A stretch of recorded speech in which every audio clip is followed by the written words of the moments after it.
Baby. You know what day it is? It's Tuesday. Show Me the Money Club live Tuesday, 6 p.m. Eastern, 3 p.m. Pacific. You can catch us right here on the Rideshare Guy YouTube channel, as well as Facebook, LinkedIn, and X, as well as, the audio podcast. But the audio podcast, you kind of miss out all the video. So the video is what makes it really good because you actually see what's going on. But Sergio, how you doing today? Excellent, sir. Excellent. I am in my professor look today. I had a big date tonight, so I went out with my daughter. We did a daughter daddy date night. So oh, well, I thought it was your wife. I don't know. I don't shave for my wife. I shave for my daughter. Yeah. Well, I mean, we got Valentine's Day coming up, so it'll probably I'll have to it'll be all back anyways, so it won't matter. But you bet. All right, so we had the Super Bowl. For those who watched it, go Eagles. That's good to see. If you didn't watch it, I know a lot of people didn't. Preliminary reports, I heard that the viewership was down. But yeah, we'll see. So, Sergio, how you doing? I watched it. I watched the whole thing from start to finish. I think it was the first game that I watched this year in its entirety. And you watched a lot more than I did because I didn't watch a damn lick of it. I was watching movies. Well, I know you were gonna. You said you were gonna boycott it, so you did it. But the best thing about this year's Super Bowl, first of all, the game was over at the end of the first half. I mean, seriously, and so Fox probably was not happy about that. But the best thing about Super Bowl this year, for commercials were garbage. There were a couple of good ones in there, though. But the best thing was they did not show Taylor Swift every time the boyfriend caught the ball. That was the best thing. Well, they didn't, because the first time they showed her at the beginning of the Super Bowl, everybody booed her, and she was like, "Oh, what's going on?" But this isn't about the Super Bowl. This isn't about the NFL or football or Taylor Swift. This is about the gig economy, rideshare, more particularly. So we got a lot going on. Let's get right into what we're going to be talking about today, and that is what you see on the screen if you're watching. But if you're listening, I'll tell you. We're going to be doing part 2 of Uber breaking Colorado law. What we found out there. Also, does Lyft Comfort really pay 41% more than Standard Lyft? That is a number coming straight from Lyft. Also, we're going to be talking about Uber and Lyft's and DoorDash's earnings, plus Bill Ackman's billion-dollar bet. We're going to be talking about Uber lobbying group Flex getting to the Nebraska lawmakers, which Sergio just had a video interview with them recently on, I forget what the news station was, but we just posted it last week here on the Rideshare Guy, talking a little bit more about that Nebraska law. So if you're in Nebraska, you might want to watch that, what that's all about, because it's about independent contractor versus employee. And then we're going to be talking about how to protect yourself from fraudulent rider claims. Is Lyft Support about to get better with the help of AI? Oh my. Facts, funnies, and then we're going to get into super chats in the QA and into our driver's corner, which we're actually going to do a themed driver's corner. We're going to start doing that. So our driver's corner this time is going to be sharing 3 tips that you use every time you're out driving that you use to improve your earnings. So if you'd like to help, if you'd like to come on and talk about that, then we'll probably talk about something else. So that'll be kind of the theme, the first theme of what we're doing on driver's corner. And then, of course, we do have a couple of announcements that we want to get to. So if you wouldn't mind kindly liking and sharing the show, that would greatly help. And if you'd like to become a member and help support the channel, link is going to be in the description over on YouTube. You can check that out. And if you speak Spanish or know somebody who does, remember, RSG is in Espanol. So you can go to the Rideshare Guy en Espanol and see Sergio and myself, our other creators on the channel, talking in Spanish. And no Godzilla effect because AI is getting absolutely redonk. But yes, you can go check that out. And if you know anybody who speaks Spanish, please share the word with them so then they can get the same insights onto, what's going on in Uber and Lyft land and the hocus pocus that they're liking to pull and some of the other stuff that's going on. So definitely want to do that. So check that out. And also, if you want more in-depth content from RSG, make sure you sign up for the free newsletter. YouTube videos can do certain things, but there's a lot of things in articles and the blog side of things that is going to give a lot more detail, and it's going to give you a little bit more different representation So make sure you sign up for that newsletter. Sergio does quite a bit on that. He's had quite a few articles come out. And I know you're working on one or just came out with one. Which one were you talking about? Yeah, well, there's multiple coming up, but next week, actually, we'll have a guest from Voom Insurance who it was their idea to talk about what drivers are talking about on all social media platforms. And there's an AI company out there that grabs all the comments from drivers from Reddit, from up.net and stuff like that. And then we had a wonderful article about that. And we're going to talk about that issue. But I have actually a couple articles coming up this month. I'll just let him read it, Chris, as opposed to tell him what it is, because I think it's definitely a worthwhile addition to the driver's corner. Seriously is. They're more in depth. There are more screenshots in there of my driving, what I'm seeing out there, and many other topics. So definitely worthwhile. Free subscription. Just go subscribe for free. Yeah. And then, when you're reading it, you don't have to, you could be trying to read it in Sergio's voice because when he's writing them. Yeah. And then, of course, we also want to talk about Behind the Wheel. We have some great interviews coming up over the next couple of weeks. But if you're a driver and you have a story, basically you want to share something on the road, make sure you do. Sergio, I'll let you take this one over because I know this is the one that you do more of too. Definitely. We've been doing this for about a year and a half. I checked back actually, and they've done really, really well. 87 episodes so far more that have been published. Year and a half, yeah. Or something like that. Every week, right? Every Thursday at 8 a.m. Pacific time, we put one out. So the idea is for drivers to get their voices out. Okay, literally. Okay. So we have a fireside chat for about 25-30 minutes. We don't edit. We don't put muzzle on. We don't restrict. We say whatever you want to say, and we put it on. And it's really has done well. So if you have a story to tell me, please email me, Sergio@therideshareguy.com. And we don't put everybody on because we get too much demand. But then I do a little bit of a vetting, and then if I feel like your story is really compelling and you have something to share with the driver community, it doesn't have to be just gripes or complaining. It could be something positive. It could be how you have managed to earn more money in your city than the average driver, and what your tips and tricks are, and what you like about gig economy and what you dislike. It's just like a smooth conversation, and if you do have a story to tell and get your voice out, please email me, Sergio@therideshareguy.com, and we'll put you on. Oh yeah. Yeah, great little segment series there, which kind of reflects back on the drivers and also kind of gets into the why of driving and, why, like not just your why, but, what you've learned and those types of things. So it's really, really good. And then, of course, there are some complainers out there. So it's got a full repertoire of different ones. So if you haven't checked that out, make sure you go back and check some of them out. There is a playlist on YouTube that you can go and see all the different behind the wheels. And some can be pretty inspiring as well. Yeah, all right. absolutely. With that being said, let's move into our first topic of part 2, Uber breaking Colorado law, and what we found out over this last week, Sergio. Yeah. Oh boy. Yeah. So first of all, for people who are not from Colorado, there has been a law that was passed by the Senate and the House. So the Senate bill was for rideshare. The House bill was for delivery, and it was passed at the same time. It's SB 75 is the code name, let's say, for the law, but what it is called is called the transparency law, literally. And so what it did was, it was the cleanest bill ever, and it was sponsored by, Mr. Senator Priola. It was sponsored by Mr. Priola, Senator Priola, who I've interviewed on the channel. You can go check it out.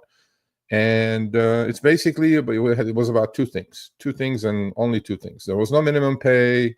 There was none of this hocus pocus other stuff that's in there.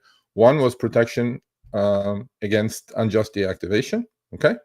And two, it was full transparency. Basically, the driver would know exactly what the rider paid, and the rider would know exactly what the driver made, period, on that specific trip.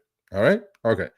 So the law passed 8 months ago, and about a week before it went into effect, which happened to be February 1, Uber sued to stop it in its tracks, claiming a whole bunch of frivolous things, saying it's against Uber's First Amendment rights, all that stuff, which is ridiculous, really frivolous, basically. But then correctly, a judge in Colorado denied the motion for temporary restraining order, and the law went into effect. So, of course, what do I have to do? I investigate. I like digging deep. I like looking at things.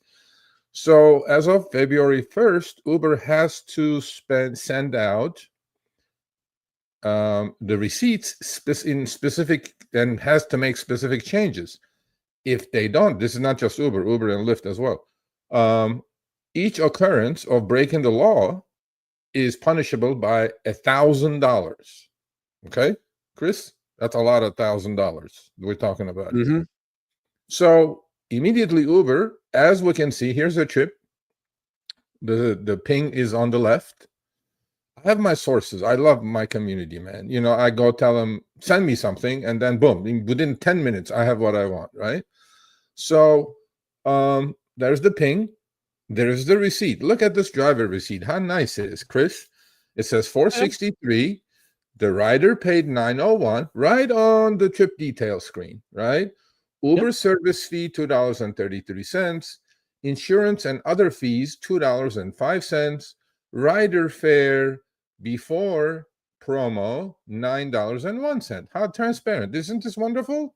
It's wonderful. We don't have to go to the website. We don't have to, log in, click, do this, do that, do that. Now, here's the problem. On the driver's side, Uber started doing the transparent thing, which is great. Thanks, Uber. Much appreciated.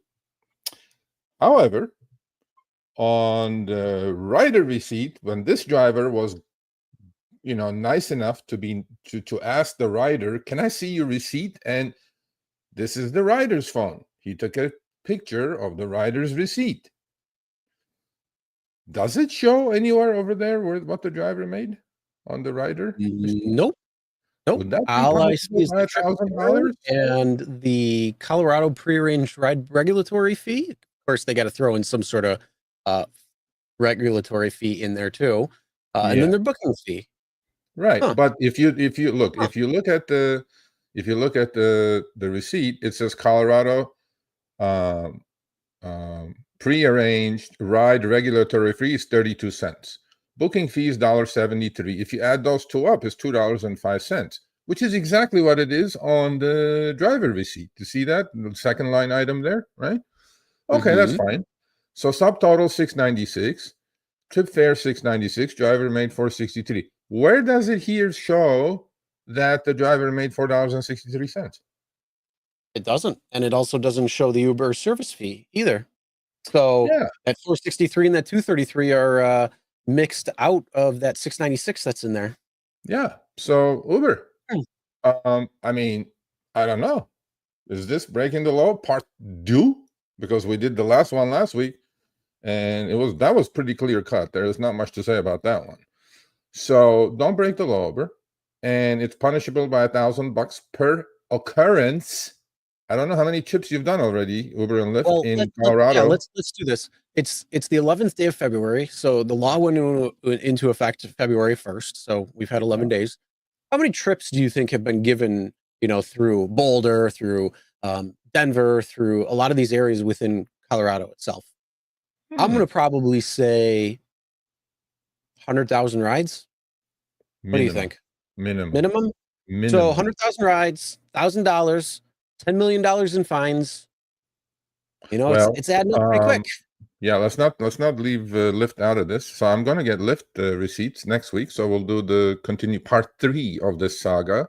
I'm on it, Uber and Lyft. You guys got to abide by the law. It's the law. It's the law.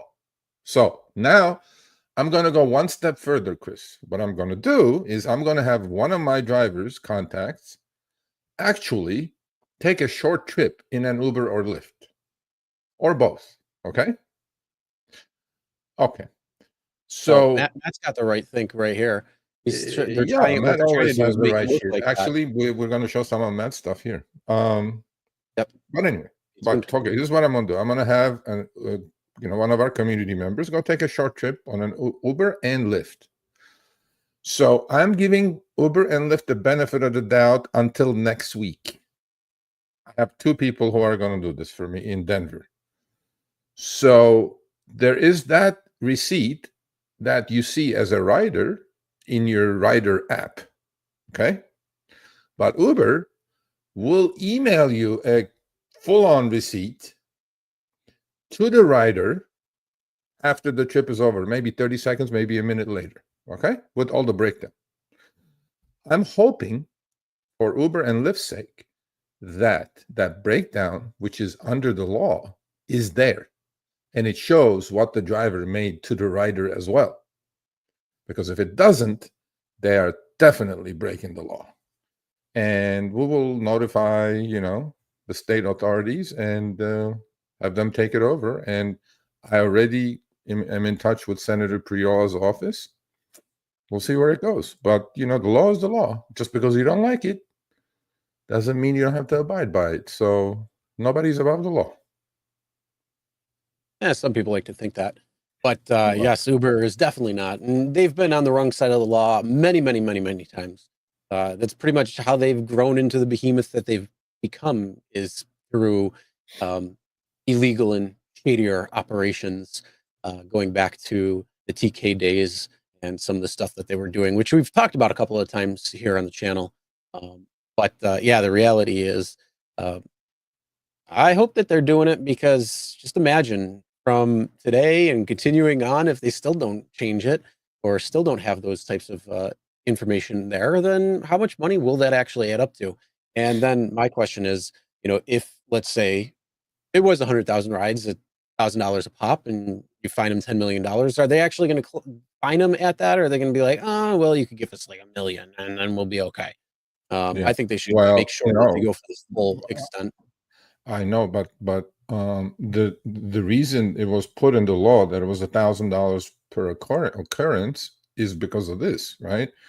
That they abide by the law. And I know it's not that much money when you're a $160 billion company, 10, 20 million, but there's no need to break the law. That's all I'm saying. Because when drivers break the law, you know what happens, right? So my thing is, there's going to be a part 3 of this, but by then I will have, again, I'm giving them the benefit of the doubt. I'm going to have the full receipt, both from the app and from the email side. And it better show what the driver is making. Because otherwise, not going to be good. No, definitely not. All right. With that being said, let's move on. Let's talk about Lyft Comfort. Does it really pay 41% more Matt here than Standard Lyft? And Matt is here. Yes, we just talked about one of his comments, but we just talked about Matt. Here it is. Here it is, Matt. Here's Matt. Matt's an amazing 3 amazings. Cherry picker extraordinaire in Boston, Massachusetts. He goes, what is that 3250? Actually, you know what it is? It's actually higher than 3250 now, Chris, because they had an inflation adjustment. I think it's like 33 something now. You know what I'm saying? Yeah. Yeah. So, I think it went up. Yeah, right? It's right there. 33.48 right there. Sorry. Yeah. There you go. Oh, yeah. So Matt says, here's a ride that claims extra pay, drop off in slow area, but Massachusetts minimum is 33.48 an hour. But I love the way Matt does that. And they just sent me an email saying extra comfort rides pay 41% more in Boston. What do you think, Chad? Few hundred of you here. What do you think? Does extra comfort on Lyft truly pay 41% more than Standard Lyft? What do you say, Chris? We should do it. We should do a survey. You want to do a poll? No, we should do it. Okay, let's do a survey, like an unofficial survey. If you think extra comfort pays 41% more than Standard Lyft, put 1. If you don't think it does, put 2. So let's see, 1s and 2s flying. So it says earning extra comfort with earning extra with extra comfort. Matt underlined beautifully and circled it here, and he proves it. He goes, math. Ride should pay $43.27, not counting the extra pay for a nature hike, because the Boston pay is $33.48, and 41% above that should be that, right? So I don't know. I don't think Lyft. I don't think you pay 41%. Is a huge number. Huge, almost 50%. I don't think so. And all the trips that I see in LA, right. I mean, if it was a $10 regular ride, it would be, they're saying $14.10 for an extra comfort ride. Yeah, not gonna on average, excluding tips and bonuses. Yeah, Algo, no. Sometimes, sometimes extra comfort is cheaper than Standard Lyft. So, well, I mean, here's the thing. The thing is, you got to break it down by average. So you have to. The issue is it's very hard to figure that out because if somebody is ordering an extra comfort ride versus a regular ride, it's very hard to compare apples to apples on that because time of day. There's a lot of things that can influence the actual cost of what the rider is going to pay as well as what the driver is going to make. So, I mean, it's possible that they could be making 41% more. I mean, honestly, it's if you look at it that way, if you're going to take a ride that's regular, that's a $10, is $14.10 really out of the realm of possibility in an extra comfort ride? No, it's not. But I haven't seen it. I haven't seen 41%. I haven't seen 20%, let alone 41%. So that's LA. But Matt is kind of here's the thing. Don't forget, they also mark down the Lyft regular rides, so you're getting it at a discount rate now versus the what the rate should have been. So maybe it is 41% now. Yeah, I mean, I look, I don't know, but I'm saying Lyft, I'm sure, has data, right? Otherwise, they wouldn't put this out. The writing is too small. Your eyes are better than mine. What does it say where Matt boxed it in and underlined that thing right there? What does it say there? It says Matt. Oh, yes. Oh, yes, dear. Don't worry. I got that with my beautiful eyes. Hold on. It's earning more with extra comfort. Drivers in Boston earn an average of 41% more per extra comfort ride compared to standard rides, excluding bonuses and tips. See what makes extra comfort rides different. And then on the other side, it says, Matt, as an extra comfort driver in Boston, you earn 41% more on average per extra comfort rides compared to standard rides. And that's before bonuses and tips. Extra comfort rides are tipped more often, too. So basically, it just said in two different places that they're averaging 41% more. I mean, is this like $39 per active hour that DK kept talking about? Yeah. I mean, honestly, look, the reality is they have a lot of information that we're not privy to that we don't know. And without actually seeing the algorithm, we have to take it at face value because it is in writing. If it's not, I mean, who knows? Maybe drivers have something down the road that I'm only getting 5% more on average when I'm figuring it out. I honestly, I don't know. You do, but you do recall Lyft just paid like a $20 million penalty for false advertising and settled with the FTC. You just realized we talked about that like about a month and a half, 2 ago. I mean, right? so did Lyft. Yeah, Lyft. That's actually, what I said. Lyft. Yeah, Lyft. Lyft. Because of the guarantee versus ride challenge and all that stuff, right? The language was like misleading. I think when Lyft says here, they're opening a can of worms here. When Lyft says, on average, that's a big number. On average, you make 41% more on comfort. Somebody will look into this. Well, I mean, we're looking into it, but somebody will look into this and go, well, you shouldn't have said that because, show us the data, show us that it's truly, on average, extra comfort pays 41% extra. I don't think it does. I really don't think it does. That's more of a what do you call those? Gamification, more gamification right here. And Matt clearly identified the problem. But here's the reality. this is Boston, so different markets could be different. It's not going to be necessarily 41% in LA or 41% in Buffalo or 41% in Louisville. You know, all of these different cities can have potentially different potentials. The reality, though, is I don't see 41% being out of the realm of possibility, because 41% really is not that much more. I mean, when you think about it versus a regular ride is a regular ride. Extra comfort is supposed to be a little bit more extra, and so the pay is supposed to be bumped up as well too. So 41% is a lot. is not really, I don't think, out of the realm of possibilities here. Well, And we're gonna find out. I mean, why nitpick? Like, honestly, like, some rides will be less than that, some rides will be more than that when it comes to, you know, the difference of what you would make if you had an extra comfort versus none. I think the reality that we need to really face and be talking about versus nitpicking over 41%, whether it's true or not, is you know, Well, what's going to happen? Is extra comfort going to stay? Are they going to get you off of extra comfort because your car is now a year old, and they want brand new cars or something like that? So that's part of the potentiality that I see, because we all see Uber doing those shady practices when it comes to no, they're both doing it. They're both doing it. But the point of but the reality is 41% is not that much more. I mean, that's literally about the same as what you would see between XL and regular. It's not like but it is quite a bit talking more. about 400% difference.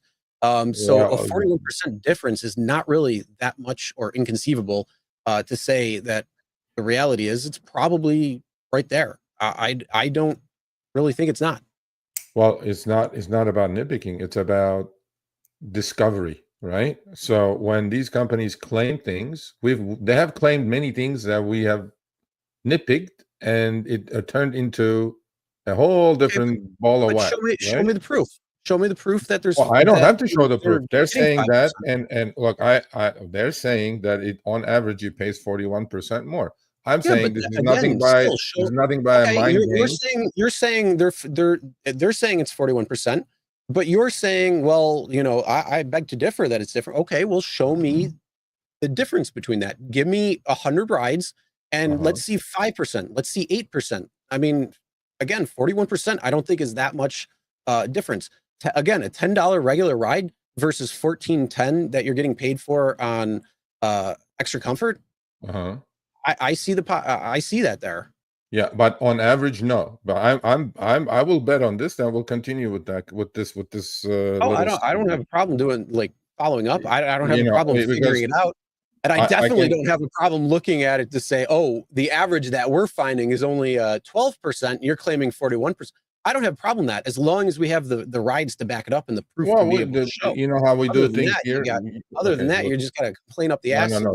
But you know how we do things here. We start with something, and then we'll keep looking into it, and then we'll figure it out at some point. But I'm saying that in general, to me, from what I'm seeing, and you're quite correct that this is only Boston.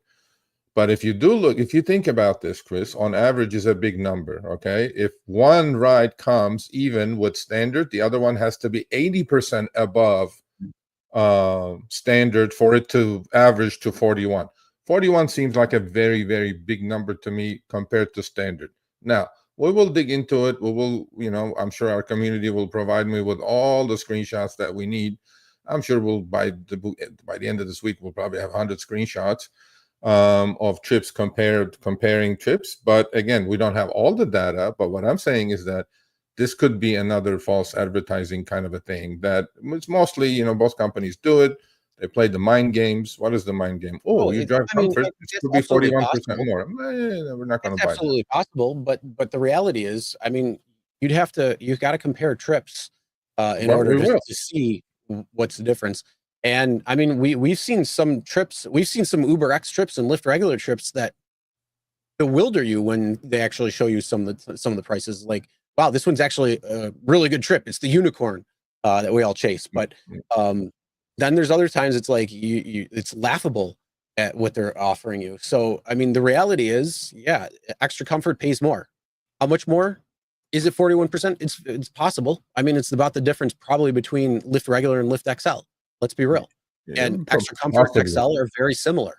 So yeah, it's about probably 41%. I'm not going to doubt it. If we have proof that shows elsewhere, and I'm talking about like at least 100 rides worth, something we'll like get that. there. Because again, if it's on average, it's you got to take a vast amount of rides versus something where we can do like algorithmic wage discrimination, showing the difference of prices for the same trip from pickup to drop off. That's different because you're seeing the per trip right there.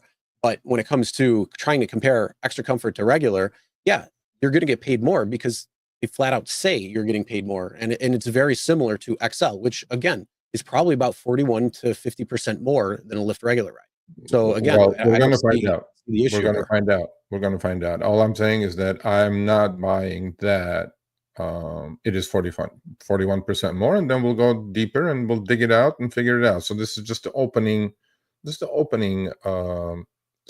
shot across the bow. Because we need to hold these companies to their word. When they say something, they shouldn't just throw it out there. I'm not saying it's not plausible. It's possible, only in Massachusetts maybe, but we'll get some screenshots from Massachusetts. There's a whole bunch of drivers that we know in Massachusetts that probably can provide us with at least a couple hundred trips, and then we'll just compare and take a look at it. Matt's point to all of this was, though, in Massachusetts there's a minimum, and the trip comes in right at the minimum, and 41%. If it was a comfort trip, if you saw the tag on the bottom, it shouldn't have paid 33 and change. If it's truly 41% more, that was his point, and that's what I'm trying to point out here to start with. Actually, It should be 43. It shouldn't be. Here's the thing: you're nitpicking on one ride, and the problem with that is the minimum law.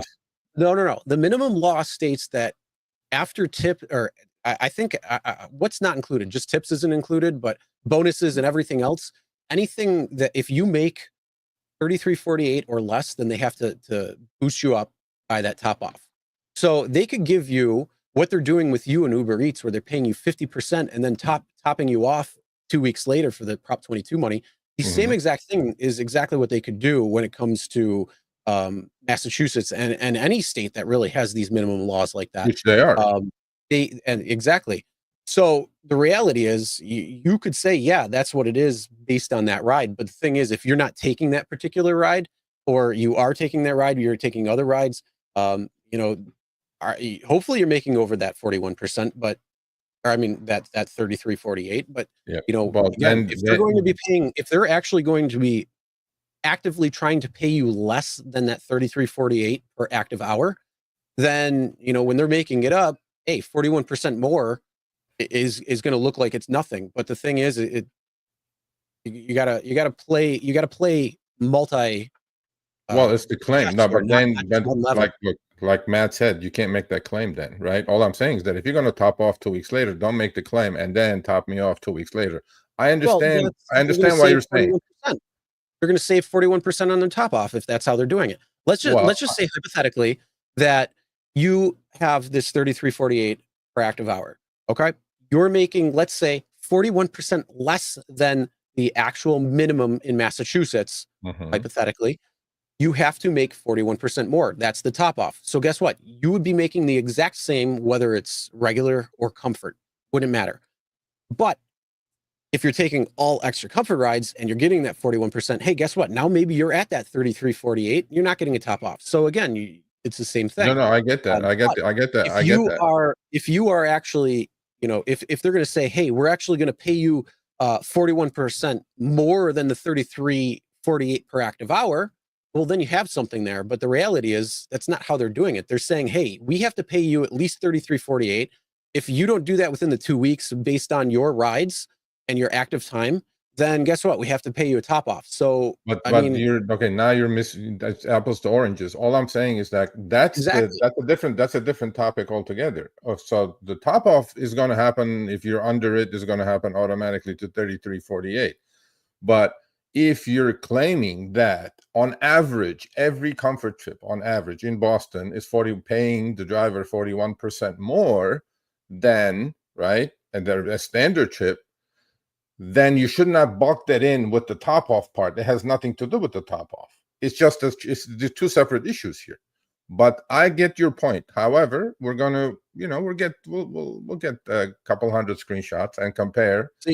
Out of a couple hundred, small sample size. You can't use the minimum rate to save 41% more versus rides on standard versus or regular versus extra comfort, because it's two different things. It's apples to oranges. The minimum law is something that's completely different than what you're actually going to get paid at a rate when That's you're what I taking just said. standard rides, when you're taking exactly. So you proved my point. And the same thing, Matt can't improve that point either, because he's looking at it with the law involved. But the thing is, you can't look at it that way because they're two separate things. One's I going to know, give you but top then off. don't make the claim though. Well, okay, they're making a claim that on average, Comfort's paying more. Okay, let's stay with that. We'll get the screenshots and we'll figure that out if it's truly, I mean, maybe a couple hundred screenshots. And again, nothing like millions and millions of data points probably. But everything that we have done here over the last 2.5 years has started with a few screenshots. And then we always end up somewhere. And I smell a rat here. So my nose is pretty big Armenian nose. I'm smelling something here. So we'll look into this, and then, you know, if it gets somewhere, it gets somewhere. If it doesn't get somewhere, we'll find out. But definitely, in my city, I'm not seeing 41% more for Lyft Comfort. I'm not. But we'll find out. We'll get somewhere. Yeah, I'd rather see some of the proof in the pudding first before I'm able to make those types of claims, whether it's true or not. Or not. So, with that being said, let's move on. Let's talk about the big three and their earnings. So Uber, Lyft, and DoorDash with their earnings and what happened, as well as Bill Ackman's $1 billion bet on Uber. Little Chi is back to the little Chi. That's what I gotta say. Uber stock did not do well after the earnings came out. Uber stock actually, the last two earnings calls they haven't either. Yeah. So right after the close today, Lyft and DoorDash's earnings came out. DoorDash blew it out. It did well. Stock's over $200 a share. Lyft is down 10%. And Uber, after the day after the earnings, actually also went down 10%. Although their numbers were okay, it went down 10% because the forward guidance was not good enough, right? Wait, I thought that didn't they have their earnings call Wednesday the 5th? Last Wednesday, yeah. 5 a.m, yeah.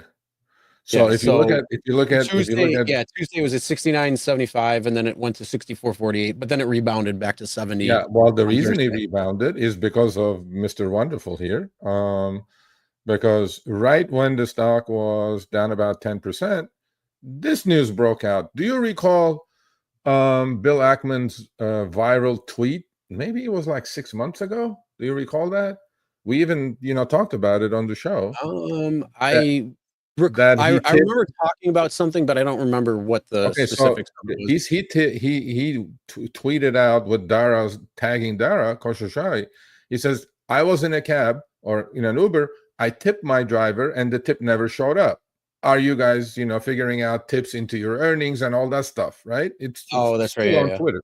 Remember that? Okay. Yeah. So that, in fact, I said, is Bill Ackman shorting Uber, in fact? And I'm going because on that news, actually, Uber did go down. But long story short, that day, when the earnings came out, the next morning, Mr. Ackman shows up saying that he's purchased, his hedge fund has purchased over 30 million shares of Uber, accumulated 30 million shares of Uber.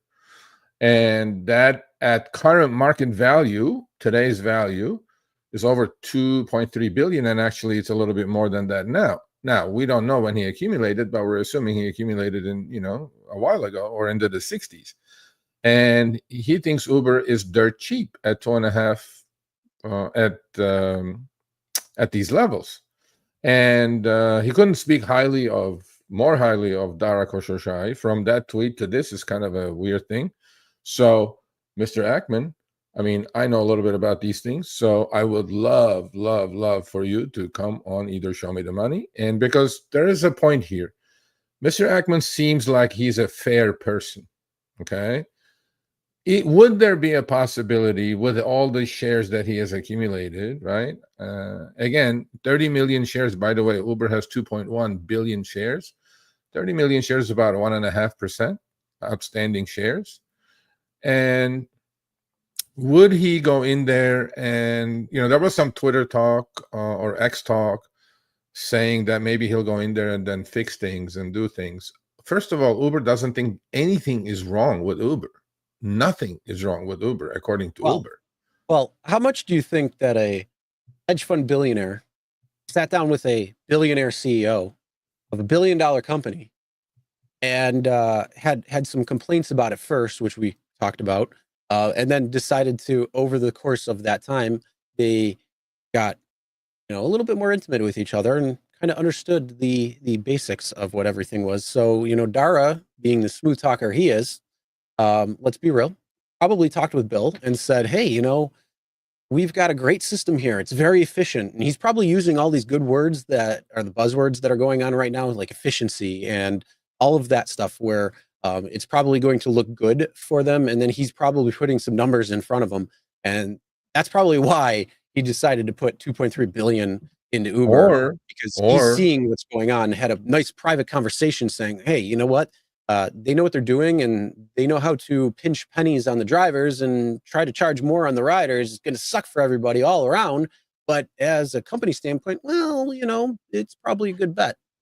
Yeah. Well, so Lelia says, I think it was, yes, he was in a yellow cab, but he was on the Uber platform. He ordered a cab. As you know, Uber has put yellow cabs in New York City on their platform. But what I'm saying is that, so maybe that tweet that sent actually Uber stock down was his way of accumulating cheaper shares. Okay. Because, if you're going to accumulate shares in a company that you want to accumulate a lot of shares, you don't want to be the China in the elephant closet and break everything, because they see you coming, they see you going, right?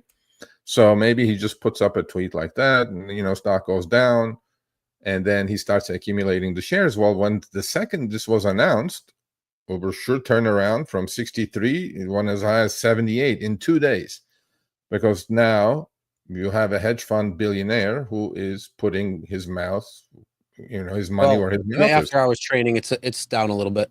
It's 74. I said after hours trading, it's down, or it's 75. Yeah, because Lyft is down to 12.78 right now in after hours. Yeah, Lyft is down like 10-11%. And Lyft said the same thing. Lyft said forward guidance was not good. Earnings were okay. Same thing with Uber. Earnings were okay, but Uber's forward guidance was not good. But then, Bill Ackman's news came out, and maybe we can talk to Bill Ackman, and maybe he doesn't know what the drivers go through driving for Uber and Lyft. Maybe we can educate him. Maybe with all his shares, his voting power now, maybe there was some tweets that he could change things for the better. People, Uber doesn't think there's anything wrong with Uber at all. Well, why would Uber think there's anything wrong with Uber? I mean, come on. No, a lot of people, a lot of drivers complain. A lot of drivers complain, right? So, and when you put in that kind of money into a company, single company, and Bill Ackman is known, by the way, to put all his eggs in one basket. He's basically, his whole portfolio is like 6 or 7 stocks. And to put that kind of money into a single company, he must have trust in what Uber is doing. Now, the talk was that maybe Bill Ackman would be a driver's friend. And I said to somebody on Twitter, why would anybody put $2.5 billion into a company to make things, to have Uber pay drivers more? I'm like, why would he do that? Yeah, but remember, you don't get to the top without pissing off other people. Yeah, well, so we'll find out. The honest thing is, he probably had a good conversation with Dara, and he probably showed him a lot of things about Uber and talking about how they're, what they're doing and all of that type of thing that we're not even nowhere near privy to.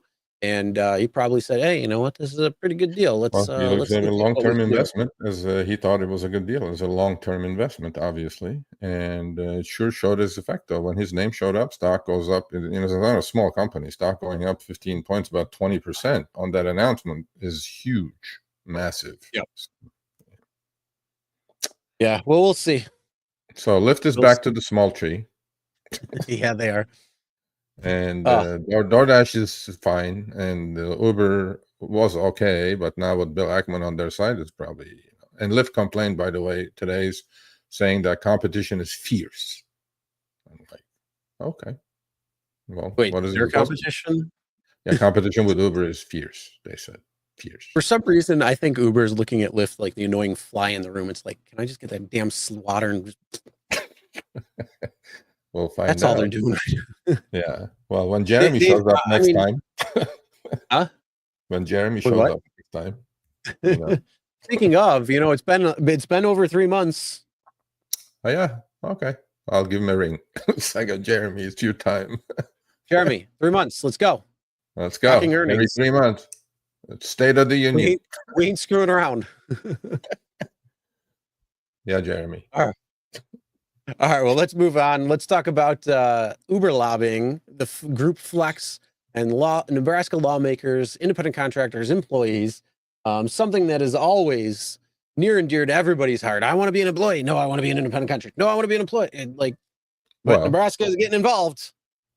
Well, it is true that we do our surveys, and most of our, audience want to stay independent contractors. There's no ifs and buts about it. That's probably the only area that drivers agree with Uber and Lyft. Okay, that's about it. Yeah. I mean, yeah, but that's also one. I mean, I agree, but it's also because you don't know what employeeship would look like in the gig economy. We have an idea. You wouldn't know that. No, you can assume, but you don't know. Like the assumption is we would have to have blocks. So you might not be able to get on. You could only work for one company. The reality is we don't know if that's going to be the reality or not, because you can design it where it doesn't have to be that particular way. Well, they can't take on. Right? Look at Alto. It's the fear of the let's be real. It's when it comes to most drivers, it's the fear of the unknown between employee. Like you know the model currently. You know what the independent contractor model is currently at the time. You don't know what the employee model would look like in the gig economy. You just don't. Nobody does. If you think you do, you have no fucking idea. So let's be real there. The reality is you don't know. I don't know. Nobody actually knows. No, that is the point. This is what I'm trying to get across. The people, the drivers have a fear of unknown. They don't know what an employee model would look like. So we just don't know what it would look like. So we know what the independent contractor we know exactly know what it will look like. It'll look like Alto. It'll look like Alto. You have the cars and then you drive. You accept every trip and you don't know that. You don't know that. No, you don't. What do you mean no? You can speculate that it would be that. You don't know though how the model could actually work. They may have it where it's completely different. I don't know. That's why I said I don't know. I don't know. I can only assume. Hold on. I can only assume. Hold on. I can only assume what the employee model would look like as a W-2 employee. As a gig like any other job, Chris, as a gig platform, you don't necessarily know if that W-2 employee is the exact same way as what we would see, like something like New York or something like. We just don't know. You don't know, and the reality is, I do know. I know what a W-2 looks like. It's probably going to look like that, but the reality is it doesn't have to look like that. That's the thing, though. Well, you can say that all you want, but I know what a W-2 looks like. If it quacks like a duck, it's a duck. So W-2 is something that you are employed by this company, and period. So if you're a McDonald's, you wear their T-shirt and you show up to work and collect the money. All I'm saying to you is that in rideshare, Alto was the vertically integrated model of having employees as drivers.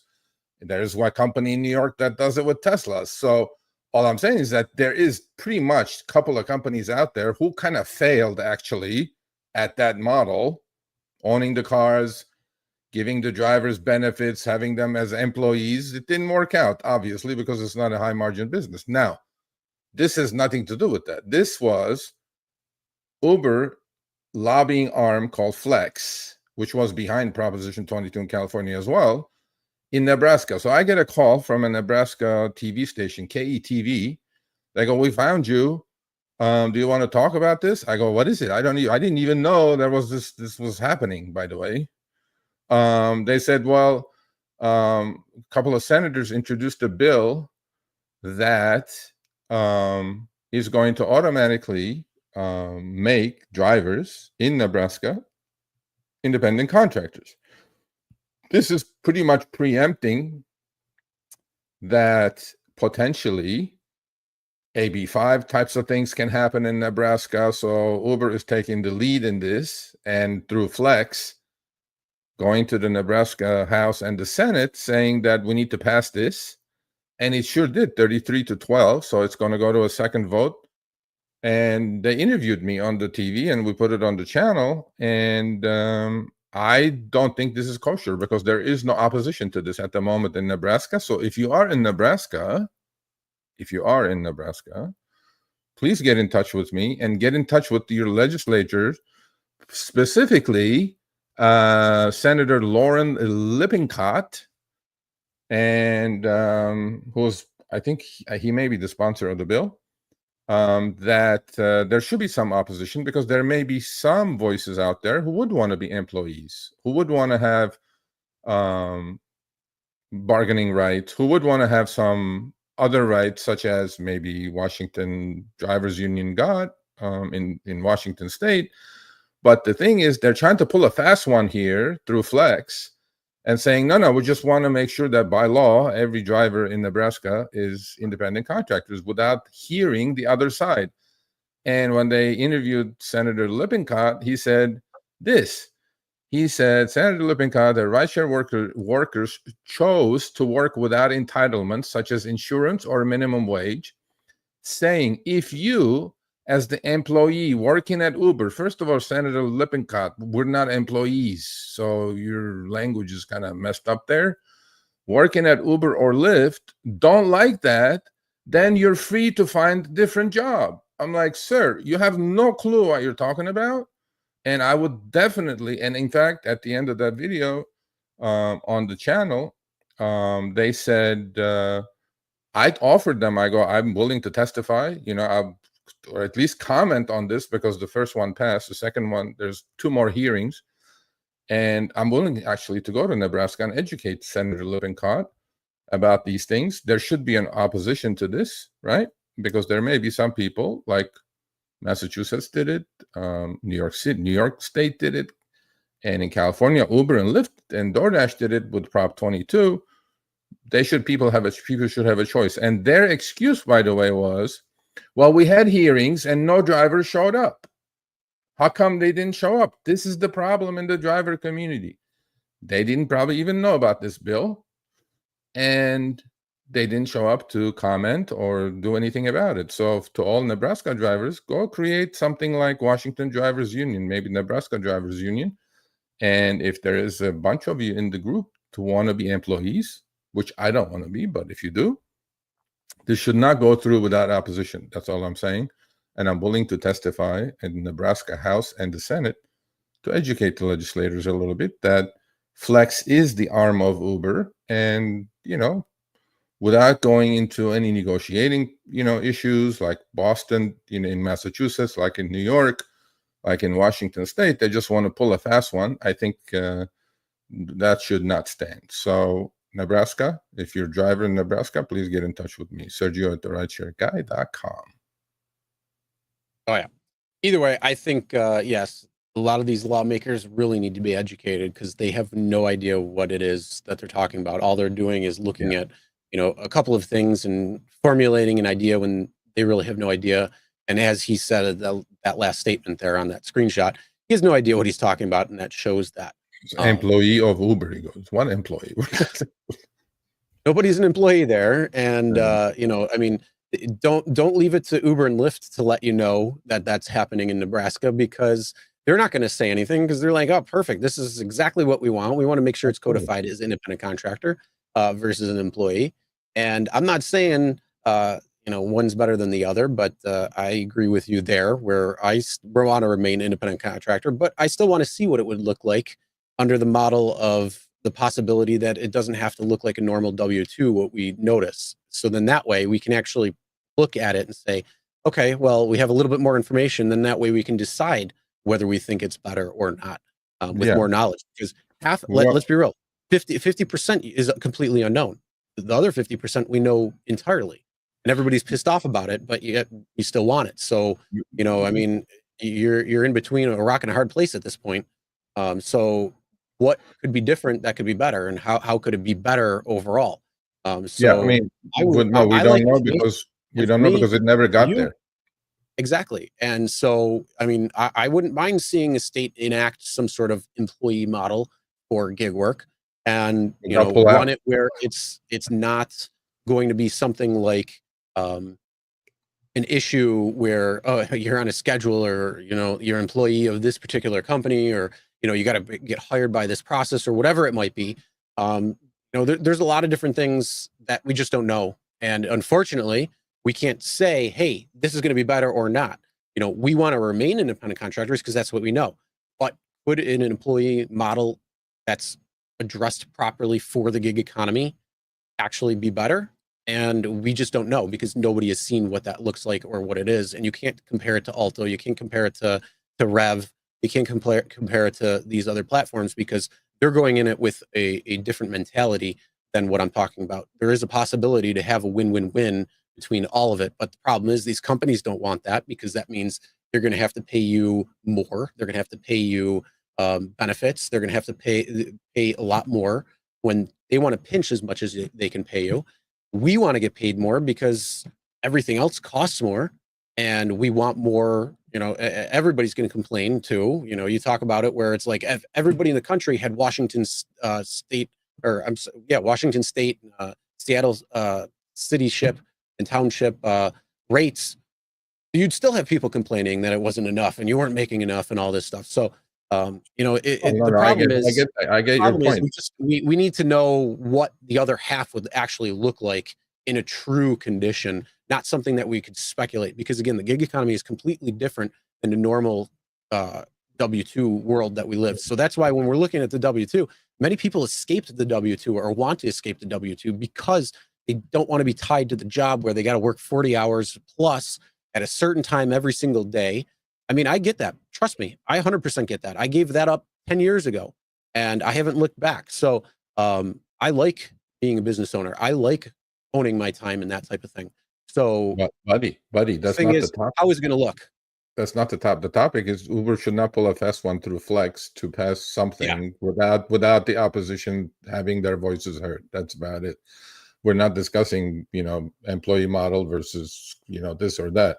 We're just saying that, I don't think Flex should be allowed to roughshod over the driver community in Nebraska without listening to the other side, or by buying a couple of senators and then, passing a law, basically not get into the trouble of minimum wage, what happened in Minnesota, what happened in Massachusetts, what happened in New York City, basically not get into that problem.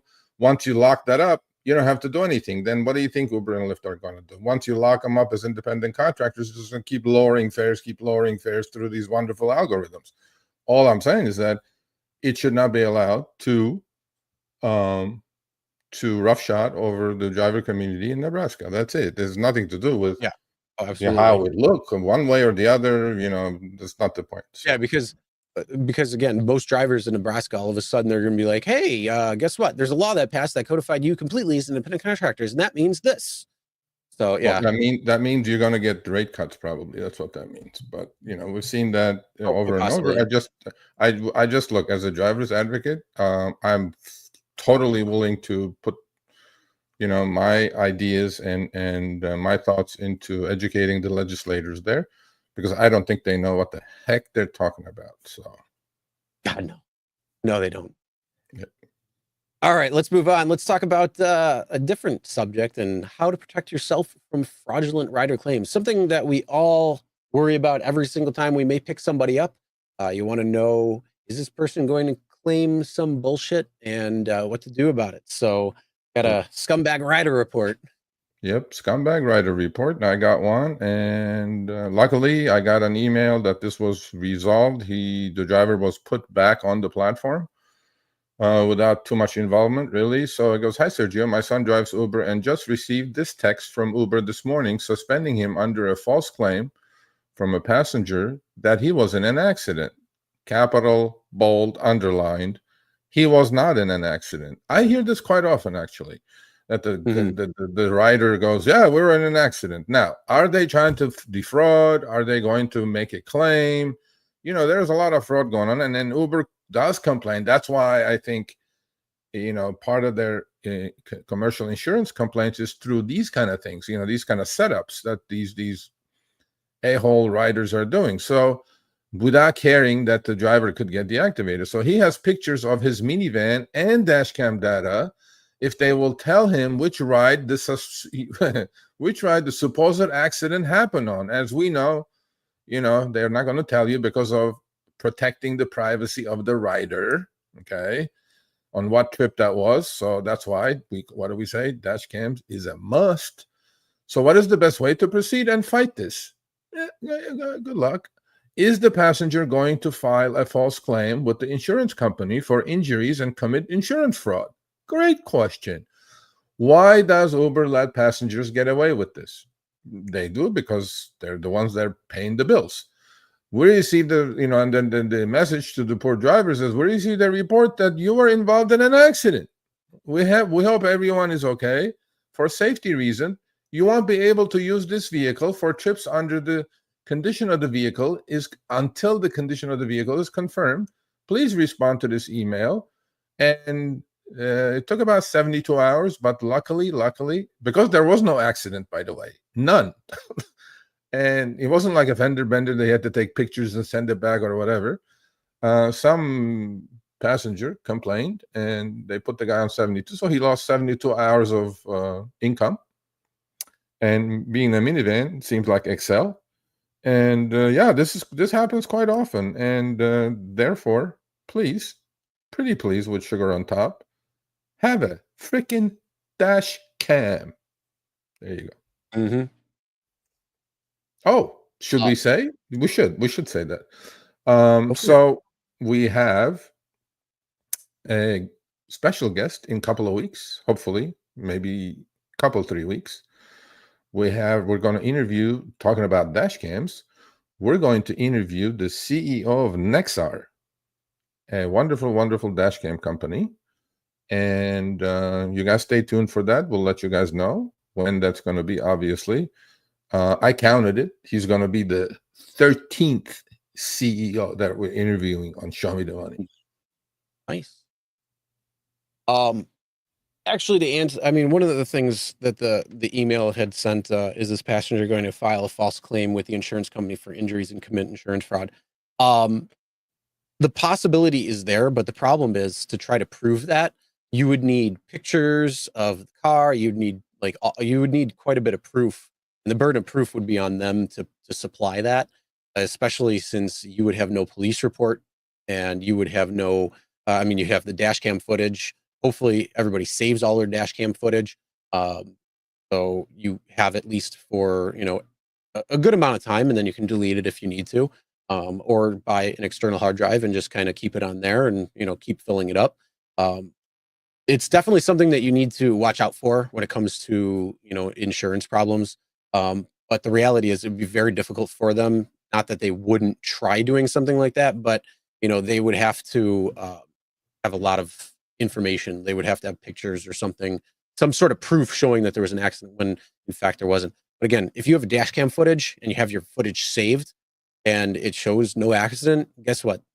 They have no leg to stand on. And then at that point, it's completely fraud. And, that's when the tables can get turned onto them. Yeah, I for sure think you drive 10 hours a week or 70 hours a week, like Iron Man in Boston. Dash cam is a must these days because these companies, look, I do understand. I mean, they get a report from a rider.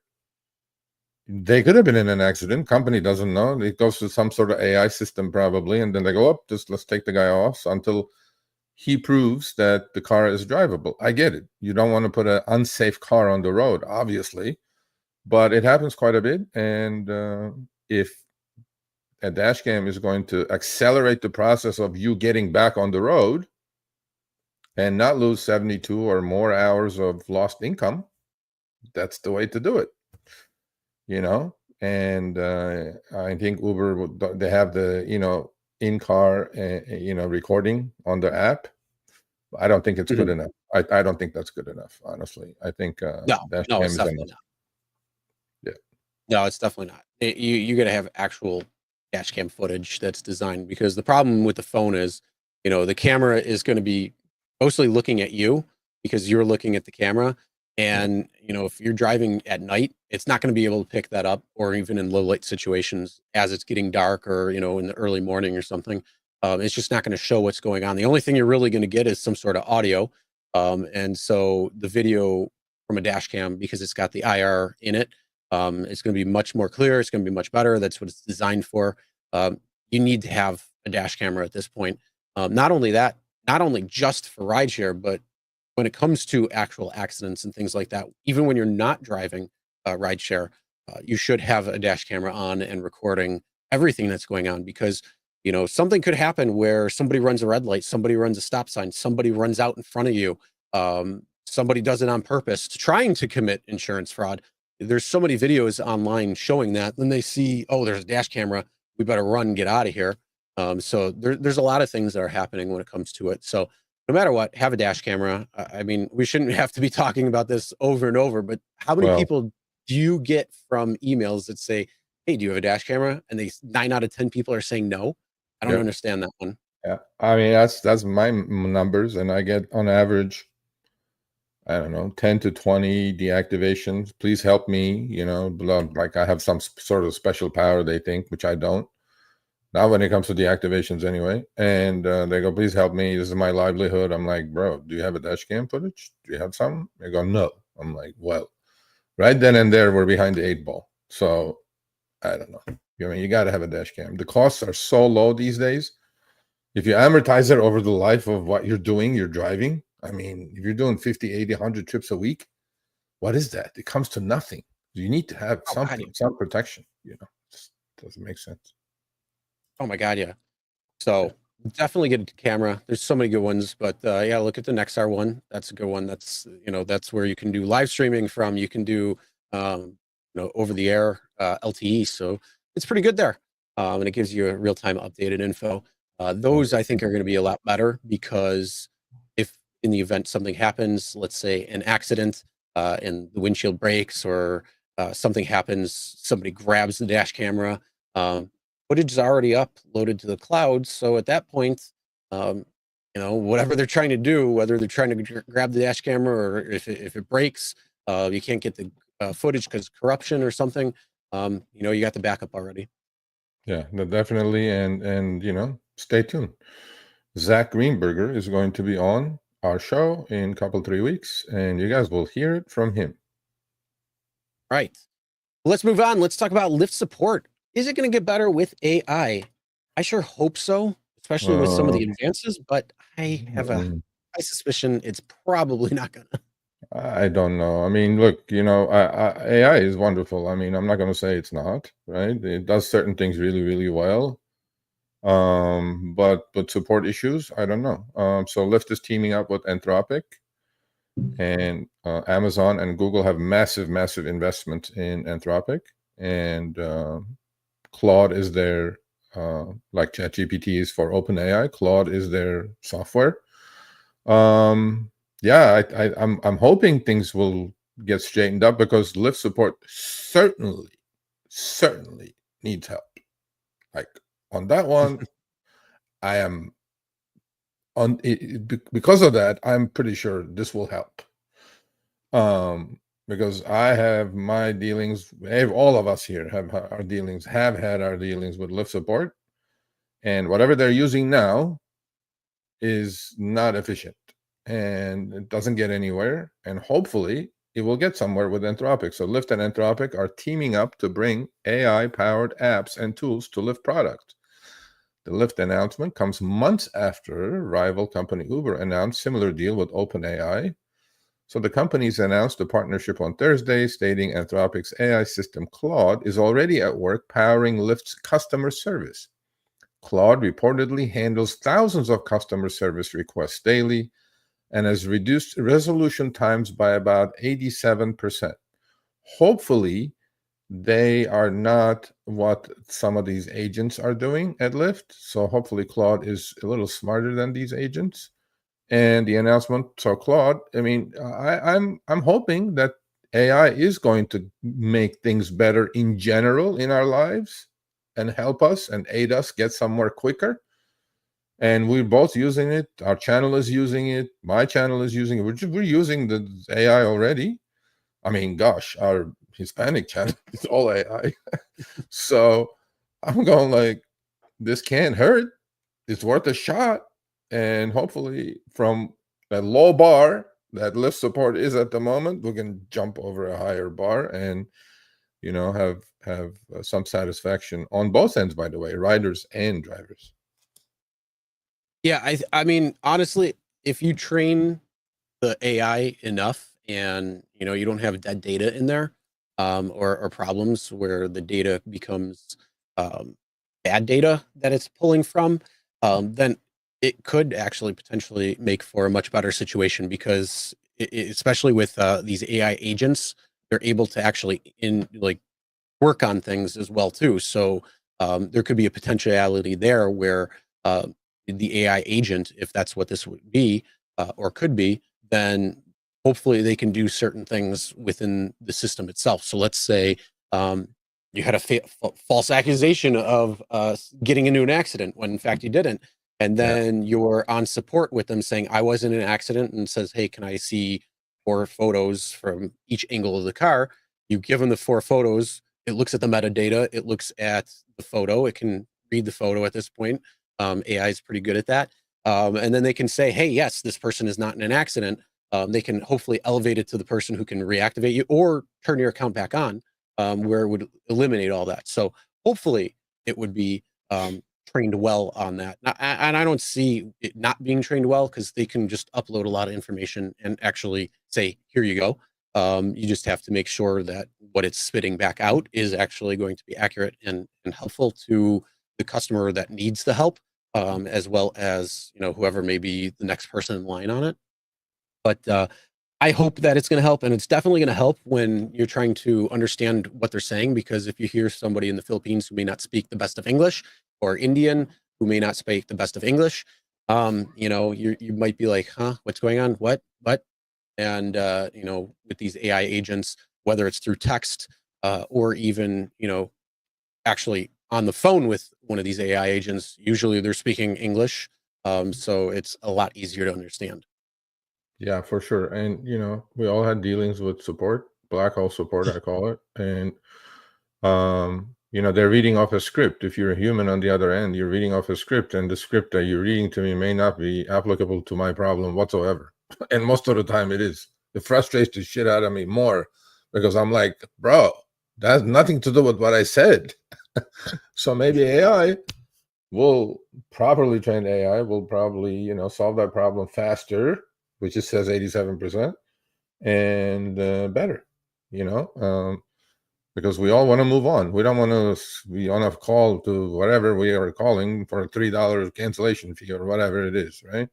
We don't want to waste 45 minutes on each time. We want to spend 45 seconds and move on. So hopefully it'll help. I think it'll help. Especially on false reports.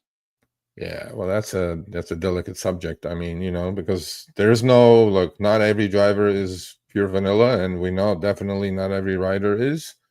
There are, you know, bad apples on both ends. But then I'm assuming there are more bad apples on the rider end because there's 160 million of those versus 4 million drivers. So, you know, I mean, you got to watch out. That's why you have a dash cam. That's why you have, you know, you're innocent until you can prove yourself guilty in the rideshare game. You got not guilty. You got to prove yourself not guilty, which is beyond my comprehension, really, in a country like ours.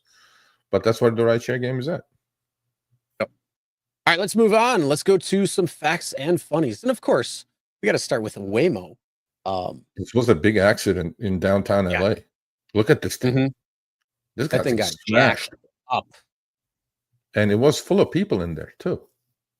This happened like last week. It was rainy, right? And the guy tried to hit and run. And ultimately, he stopped hitting like 3 other cars, and then he just stopped. It was an SUV. Reran this thing.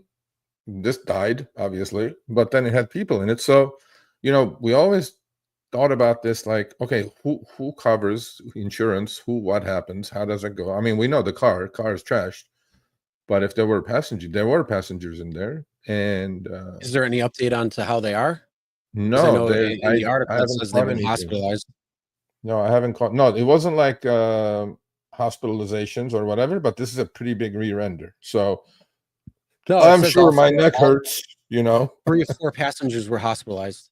So that's why I was wondering how has there been any updates to these people? Know. But yeah, well, they're not searching anymore because that car ended up hitting more cars and ended up coming to a halt. It was either a Yukon or a Tahoe. It was a big SUV, and I'm certain it wasn't the Waymo's fault. But in these types of cases, Waymos may not make mistakes, but other humans will, especially on rainy days in LA where we're not used to driving in the rain whatsoever at all, right? Because I'll be driving on the 405. There's this guy like 3 foot from my rear bumper. I'm like, bro, I touch my brakes. You're in my trunk. We should have like longer distances between you and me when we're driving in the rain, specifically, especially on the first rain when everything becomes slick because of the oil that laid over the, asphalt over the summer. But people don't understand in California how to drive. They drive the same way they drive, when it's dry. In the rain as well. Oh yeah. You know what? I mean, driving in the desert after the first 15 minutes of rain is literally driving in ice. Yeah, exactly. And so hopefully, but what I want to know is like, maybe I'll call Bryant, Greening at Legal Rideshare. So we know who's at fault. We know the driver's at fault. He rear-ended it. It's a human that rear-ended an AV. Is it go like a normal accident because there's no driver, right? So I guess, are they going to sue Google or are they going to sue Waymo, or where did they get their hospital bills paid? How does that work? I don't know. I'm sure it's going to go through the insurance company or the other guy, but how does the process work? That's what I'm really curious about that, because there is no driver involved. So, well, does Waymo provide insurance for when you're in the car? Yeah. So I'm sure it's probably going to go through them, and then the insurance company will probably go through and work. First, I'm sure the cameras will pick it up. I'd love to see what the cameras actually picked up, whose fault it was, and all of that. I mean, if you can see what the actual accident looked like, that's a good point. Then you'll be able to know. So I think that's the first thing, and then after they figure that out, they'll probably go to the proper insurance of whether it was something with the Waymo, where it was its fault, or if it was that other person that was within the hit and run. You said the Yukon or whatever it might have been. Yeah. Well, Lelius makes a good point. I'm sure there's an arbiter. I'm pretty sure there is. When you're signing on to Waymo's platform as a rider, I'm sure they make you sign something. Yeah, I have to look into that. But anyway, you're taking it off. I'm putting it on. Okay. So that's Waymo. This is in downtown LA. I mean, it's in my city. Yeah, these will happen. You're gonna put me in one of those things. Oh, you're funny. You are. You're definitely getting into my. But okay, you're definitely getting in. I'm gonna put a cone on the damn thing. No, you do. We're gonna do all that. But I want you to experience how wonderful these driverless cars are. Don't tell anybody about the cones. I have the app. We're gonna summon one, and it's gonna come and pick us up, and we're gonna be downtown at Herbivore. So maybe, hey, maybe we get rear-ended and we got like a bunch of money from Waymo. I don't know. Don't put that juju out there. No. But no, it's this. I'm really curious how the insurance thing is going to work out on this. But we'll have to. Yeah, I mean that's definitely a lot that's going to be figured out, especially as there's accidents and things like that. The other thing too, like I say, I'd like to see the footage just because how well is Waymo in the rain? I know Tesla is not that great in the rain when it comes to their full self-driving. I don't know if it's this is, I heard this a few months ago. So I don't know how much it's improved or not since that point. But yeah, that's definitely something I'd like to know, because sensors are going to be a lot different when it comes to the rain. It's going to be blocking these types of things. It's going to be picking up different readings in terms of distance. If it keeps hitting the water drops, things like that, even the shinier surfaces of things could potentially knock off some of the sensors a little bit. So those types of things hopefully are being addressed as well too. Yeah, for sure. And we'll see. We'll find out. I'll follow up on this. We'll see how that ended up. And last but not least, okay. Back to the good old, one time. what's the name? Them Booty. Oh, so yes, we haven't really done this in a while because Uber and Lyft said that they Well, were going to be verifying yeah. the passengers that they were going to get, and then so we said, okay, well, we'll put up the fake names, and Is this a fake all name that when though? we get a verified name that's completely bullshit. And this is that. So for those who are listening only and not looking, this is a Lyft XL rider, and it's the name is Them Booty, which is also verified. Now, okay, so we did this one time before with Uber, and Uber called us the next day and said, no, that's a name. That's in Sanskrit swastika. Remember? We did swastika. Yep. And we got Them Booty. We got fact check. No, Could that's be not a name. Could be. I don't know. It's verified. I mean, So you know what it is? I think this is that Detroit rapper. oh, well, it's like, let's not go there. Okay, so all I know is it sounds like it's not. Let's say that. It's because Lyft tomorrow will go, no, that's a real name. We checked it. I'm like, okay, whatever. It doesn't sound like it. First of all, when somebody sent this to me and said, are you still collecting these names? I go, yeah, not really. We stopped doing that. And but he goes, look at the thing underneath the name. Then I go like, oh, this definitely I'm looking for. So Them Booty, I don't know. That sounds fake. To be verified, it's worse. And the worst part. Okay, this is a California trip. Now, 6.5. This is an XL trip on the rider finder. That's the trip radar on Lyft's trip radar. Okay, 6.5 mile pickup, 3.5 mile ride, 24 minutes total for an XL for $8.74. Complete and utter trash. 10 miles for $8.74 and 24 minutes. Now, do you really think Comfort is paying 41% more than Standard? Look at this shit. Who does this? It's an embarrassment. This is actually right at Prop 22. I didn't say that it's going to be 41% necessarily in Sacramento. Yeah, I know, man. No, I'm just. This I know is XL though. This isn't extra. Yeah, this is embarrassing. XL for. I mean, come on now. You know what this is though? This is exactly a Prop 22 number. Exactly. 24 active minutes, 874 multiplied at times 60%. We're right at $20, buddy.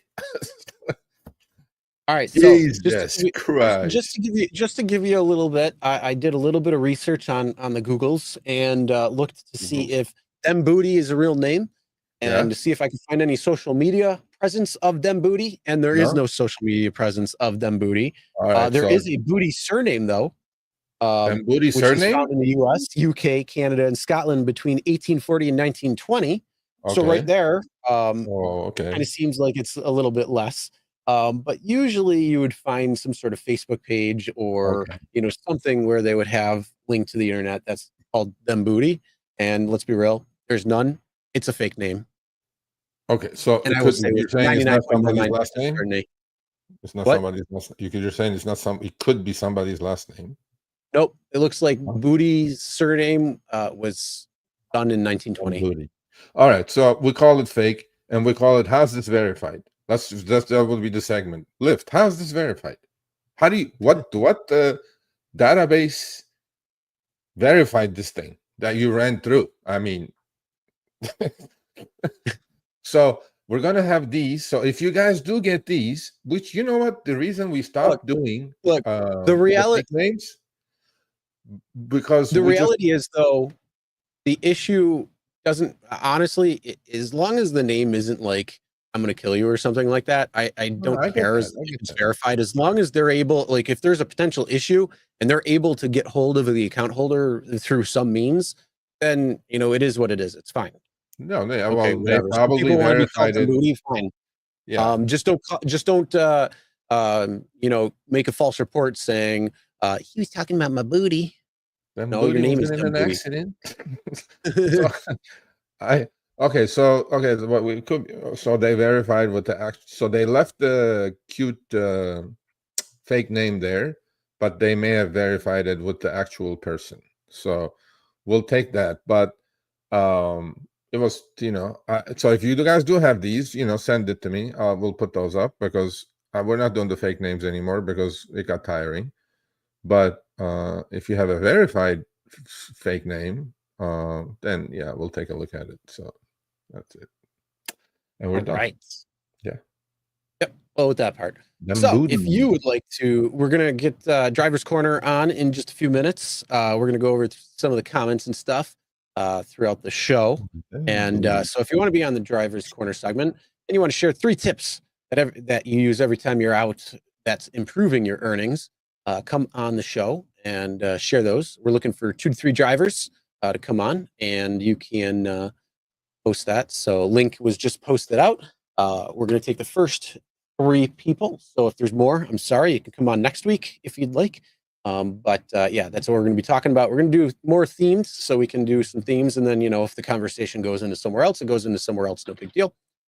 So yeah, if you want to come on, we highly encourage you to and share your 3 tips that you use every time that helps you improve your earnings. Come on. Let's go over some of the comments. So Lyft Extra Comfort is even better. I have almost quit Uber now. Nice.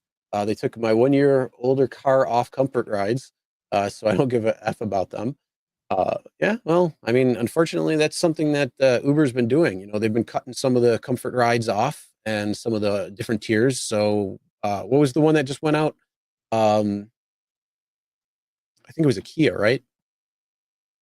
On Uber. On Comfort? On Uber? Yeah. Well, no. They removed from Comfort. Well, they removed a whole bunch of cars. They removed all the Yeah, but I mean, minivans. there was like the was it a Sienna maybe? I can't remember Yeah, what vehicle Sienna. it There was. was Sienna, and there was like all the like the SUV types. They removed off of Comfort on Uber. There was a Toyota Sienna. We did that like a few months ago, and Yeah. um, And yeah, they all were the like SUV types. 2023s, Yeah. Sienna and EV6. then Okay. Yeah. I don't know. I know Uber does what they have to do, and you have no control. That's why you don't go buy a brand new goddamn EV6 or something and just get booted off Comfort. Yeah. Steph says, guess what? I lost access to the rider receipt info after the behind the wheel. Hey, I wasn't on behind the wheel. It wasn't because of that. Support refuses to talk to me now. I can get online though in case they It was read this always message. like that in Cal. I know who you are. That's Steph. That's the one that the spreadsheet lady. That's like it wasn't because of behind the wheel. Trust me, you're giving that too much credit. No, but they changed that a while ago, Steph, because now you can go to the website and each trip is a live link. You can click on it and get your receipt. So yeah. All right. Bruno says 41% more. LOL. 2 examples, 2 minutes apart. Comfort 47 minutes, 26.3 minutes is 27.31 equals 34.86 an hour. Regular 36 minute 24 or 27.4 mile or 23.56 or 39.27 an hour. There's a lot more that goes into a fare than just time and distance, stuff like that. So kind of gotta see where it's going and all that stuff that does play into effect. But who knows? Again, you got to get more than just one particular ride to say, because sometimes it's going to be less, sometimes it's going to be more. But the reality is, Extra Comfort does pay more than regular rides. Is it 41%? Very well possible.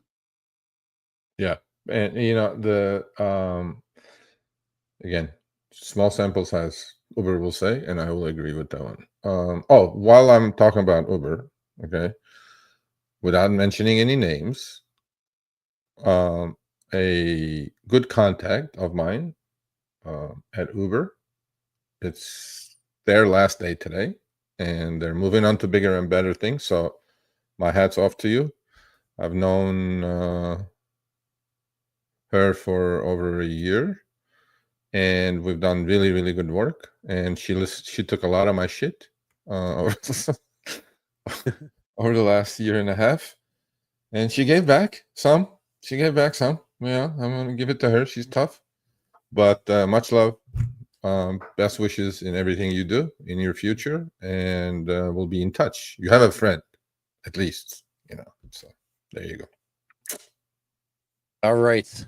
Well, very true. All right. With that being said, let's go to the next one. Go Gig It is 41% over Connecticut, Rhode Island, Vermont, New Hampshire, and Maine. Yep. It's true compared to out of state rates in New England. Okay. All right. Roulette Wheels says Sergio, yep, I bought my car for 25,000, but still owe 13 with 207,000 miles on it. Ooh, underwater because of the low pay by Uber. I don't know about 207K. What did you buy? I mean, did you buy your car new? Sounds like it. Well, kind of semi-new, let's say. I mean, the problem is like some of these cars that are 25K, you'll get like 60, 70,000 or more miles on them now for some of them. It just depends on what you got. But yeah, I mean, that's why you got to run the numbers on things and see if it makes financial sense before buying something. What I like to know is all 207,000 miles is rideshare miles, or did you have miles before you bought the car? I mean, we need some more context here, but yeah, this is the predicament that a lot of drivers fall into. So let's kind of eyeball this. 25,000 you paid, you still owe 13K. So maybe you have, I'm assuming you have like a 4 or 5 year loan, and you have like 2.5 years-ish kind of left on it. And yeah, in 2.5 years, if you're a full-time driver, you will put on 60, 70,000 miles a year, 80,000 miles a year. So it kind of makes sense. I'm underwater because of the low pay by Uber. Now that I don't know, but low pay definitely exists by Uber, but it seems like you need to change a little bit more strategy though. It's like you're driving way too many miles, man. But in 277,000 miles, how much of revenue did you create? I mean, we need to know. Like, I would love to actually talk to you and get your numbers straight and make sense out of him, because it did create some revenue for you. I mean, you know what I mean? So, yep. All right. Mike Smith says if you're in a market on rate cards, percent claims can be easily verified. If you're in a market with dynamic pricing, gig company percent claims have to be presumed pure bullshit. That's your opinion and thoughts. Anybody grab the link, by the way? Can you guys grab the link and show up? We're waiting. Yeah. Waiting on a few people. So come on in. 3 people. Let's go. Last week, you guys were all calling each other. What happened to the hot girl? I don't know. She disappeared after her meme coin. Spit on that thing. That's why. No, actually, she just broke her silence like the other day. On the, I guess really, really upset with everything that was going on. There was some interview she did. If you want to go check that out, you're more than welcome to. I'm not going to get into that, but yeah, she just broke her silence, so she didn't die, thankfully. Don't want anybody to hurt themselves because of any issues and thoughts. She's gonna get you get your 15 minutes of fame and you got screwed, but yeah, unfortunately, she's in a world of hurt coming up probably pretty soon. So don't spit on that thing. Yep, all that meme coin dollars. She's gonna get sued up to what. But yeah, I mean, fame is difficult to handle sometimes. What's wrong with Chris giving these companies benefit? We always give them the benefit of the doubt. You know what? Hey, you hear that? Beep beep. That's the money truck backing up, baby. That feels good. Yeah, we get so much money from Uber and Lyft, we don't know what to do with it. Look, man, we have to. Starting to piss you off. Hey, then bye. Well, no, it's not that simple, Chris. But all I'm saying is, it is that simple. Look, we have different opinions. We have different thoughts and views. No, absolutely, yeah. But I'm going to say certain things, and if you don't like it, I don't care. No, you're entitled to your own opinions, and I'm entitled to mine. And if you don't like it, if you don't want to watch, then that's your problem. This is the problem with society, right? People cannot tolerate other people's opinions anymore, and opinions are just opinions, and they are yours and yours only. And I'm not talking to Exactly. Chris. I'm talking to the person that put that up there. So if you do happen to disagree with what we're saying, doesn't mean that whatever you do or say we're going to come to your corner, which is not going to work. We try to present a truly balanced view of this industry. This is a massive industry, and we're going to stay balanced because balance works, because there are as many people as you guys think are complaining. There are probably twice or three times as many who like what they're doing. And unfortunately, the louder voices are the complaining voices. The ones that are happy doing what they're doing, they're not heard of. But that's the trick to our success, because we do present a balanced view. It is not all bad, but it's not great, but it's not all bad. And compared to before, it's definitely not good. So I'll say that. Yeah. All right. And then Steph, Chris, Sergio view things differently. Getting different perspective is always good. Learn from them. Always. Both, and they challenge yet respect each other. Yeah. And we're friends. And, the big thing is, come to LA, I'm going to put have- him in a Waymo and then lock the doors and send him back to Syracuse. that's what I'm not in Syracuse. That's Or Levi. wherever He you can are. stay in Buffalo. Syracuse. Long trip in a Waymo, sir. No, thank you. I'll put a cone on that thing. Daniel says, I had a passenger lie and say that I had a broken taillight because they ran the timer and I canceled. I was temporarily deactivated and submitted photos. Yeah, I mean, unfortunately, again, people are assholes. So that's a big issue. And, another reason for a dash camera, and then just getting on those photos right away. And this is where I think AI could really help too, is because if they're able to do something where it can verify by looking at the photo and comparing it to the metadata and say, yep, this was taken after the time that the report was made, everything is fine, and gets you back online ASAP, then I think that could be hopefully a good thing. And then the other thing that needs to happen is, like, they have a file of everything on you, and any report that comes in stays on that file that you have, which is an unfortunate thing, because a lot of the false reports can easily be removed, and then it doesn't count against you. But the reality is, if you have reports on you, even if you've claim or have shown the proof that it isn't part of it, it still can follow you around, which is a real problem, in my opinion. Yep. All right, go get it. What about Uber telematics? I detect an accident, right? True, right there. What happened to the telematics? That should have known exactly what was happening. What we're talking about is the CMT. fraudulent ride design. I had a meeting with CMT this week. Nice. Yeah. I said it doesn't work. Clearly. All right. Rideshift says, Ryder said that I touched her and asked for her phone number. Lyft took me off, called Lyft and threatened to sue. I had footage back on platform in 1 hour. There you go. You got the footage. You got the dash camera. Boom. That's how things really should be happening. You have the footage, you have the proof, and unfortunately, they took you off for that time, but at least you were able to get on. Yep. Rich says, Uber support is just as bad to worse. Lyft support seems educated, while Uber is always done overseas by people who lack common sense. It's not that they don't lack common sense. They don't understand what it is, and they're reading from a flow chart. So if you have a problem, they're looking for problem, and then they're going to say, oh, here you go to solve that, try to solve that problem. And then it just goes through the flow chart. So it's just that they don't know what it is.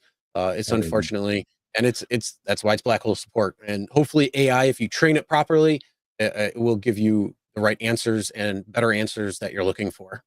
I agree. Or needs to know. Yeah. Super chat. Thank you, Greg. We appreciate that. They take the money from us every trip, and they still can't spend on good customer service.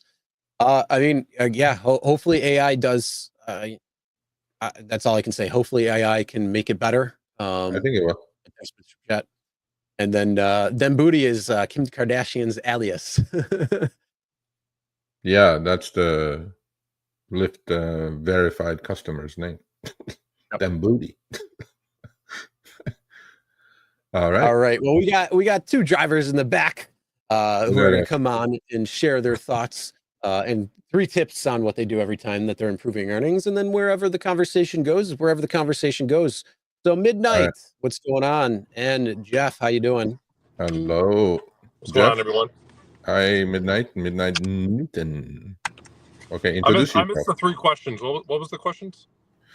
There was no it's just, question. It was you. It was you telling our audience about 3 tips. That's the theme today. 3 tips you'd use in your city to earn more money. 3 tips. Well, I provide my riders water, so I usually do that in the side seats. Number 2, whether it's fake or not, but just saying hello, how are you doing? That's definitely a spark of conversation, at least for sure. Mm-hmm. And then just requesting if they want to listen to music or something else. Okay. All right. Cool. now, What city are you in? For you. How does the water work? Because that was something that they've always said to do back, several years ago, like 2017 timeframe, because fares were a lot better. But what do you notice when you do provide water? Are you noticing more tips? Are you noticing? Well, I mean, right away, definitely riders are like, wow, this guy's coming out of his car, not only to open the door for me, but also to, pass me water. And, that could be having some food, which I sometimes don't allow to have in my car, but it is what it is. But I mean, I think it's just more of just the first step of professionalism. Of course, even though we're contractors, we're at least, representing a company that's pretty much faceless, or at least running away from all their problems. Yeah. What city are you in again? Milwaukee. Milwaukee. Okay. Are you noticing some more tips from that, or like a higher tip percentage? Well, actually, this actually comes down to my question. I'm actually temporarily deactivated from Uber because I've been reported for unsafe driving, and I have a display ride dash cam. I think I talked to you, Sergio, about this already, but it's been over 20 days, so 15 business days. I've been waiting for my appeal to be looked at, or even getting the right answer, because I'll reach out to them, which again is going to nowhere, but I'll get 4 different answers. I'll get my appeal still being looked at, I'm permanently deactivated, which I'm still able to use the function. Like, it doesn't tell me that I'm permanently deactivated on the app. It just says app under appeal under review. But I'll get like 4 different answers. So do you guys have any advice as far as what I could do more? I continue to send the same documentation of the summary of the dash cams. So I don't know what more Uber needs to speed up this process. 20 days? It's been 15 business days. Yeah. 15 business days. Okay. Yep. And you did send me an email for this? I sent you an email as soon as it happened, because I wanted to figure out who I needed to talk to as far as. I don't want to put your email. I referred to Gig Rocket. I don't want to put your email and address on the air, but just shoot me one quick email saying I was on the show today, right? Yeah. And I am pretty sure I did something about it. All I want to make sure that I did do something about it. And just refresh my memory of who you are, because I get thousands of emails, and I sometimes, not out of ignorance, but I skip over one or whatever. But send me one more time what it is. Did you go through the review process inside the app? Yeah, so they're apparently still looking at it. Every time I call, I'll get 4 different answers. And actually on Sunday, I got a phone call from Uber. One of the reps said, "There's nothing wrong with your account. I don't know why it's on hold." Okay. So my driver score is a 94. My dash cam summary says I'm always a 97, 98, 99, 100. So I really don't know. Hold on a second. After that call from Uber saying there's nothing wrong with your account, and you can't log on still. Nope, still can't log on. Nope. That shouldn't be, though. Okay. I get 4 different answers. I don't even know. Okay. Shoot me an email saying, reminder I was on the show, and then I'll take a look. I'll take a look at the original email, and then if I did something about it, then I'll give you more detail. Okay. All right. Appreciate your help. All right. No worries. Jeff is here. He has something to say. Jeff, I always have something to say. You always have something to say. What's your 3 tips there, Jeff?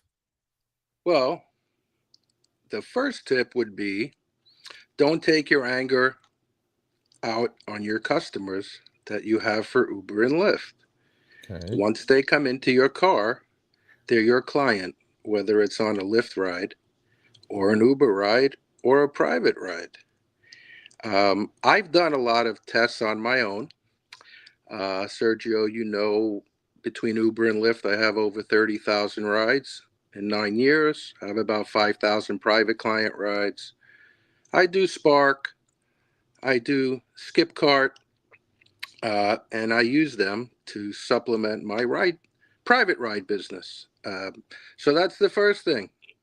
And believe me, your car matters. I understand you want to keep the price of your car low, but I can tell you that there are times I open up my app to regular Uber and Lyft, even though I drive a Lincoln, and the amazement of the kind of ride that people get, even Uber X and regular Lyft people, the tip instance of tips has gone up from 15% to about 50%. So they appreciate the car. They appreciate the cleanliness. I'm sorry, but you know, some cars drive better than others.